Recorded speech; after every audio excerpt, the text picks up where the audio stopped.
شهروانên dildar ji bo ku terorîstên Daişê nekevin naxawan li Sînor kozik vedan. Di nav wan de gelek pêşmergeyên Teqawutbûyî jî bi henzaran Kurd li Eniya Mexmûr, Guwer û Hazarê ji bo şer xwe amade kirin. Ewlehiya rêya Hewlêr Maxmûr û Hewlêr Musulê jî bi sedan pêşmergeyên bi çek û rextên dildar pêk dînin.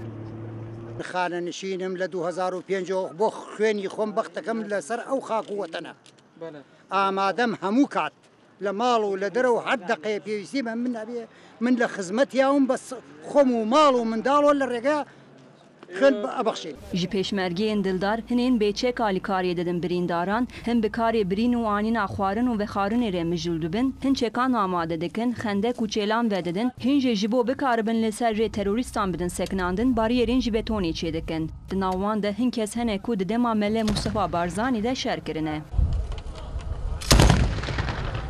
ئامادەمە بەرگری لە خاچی کوردستان بکەم هە لە هەولێرەوە تا ژەنگار تا زاخۆ تا حەمرین.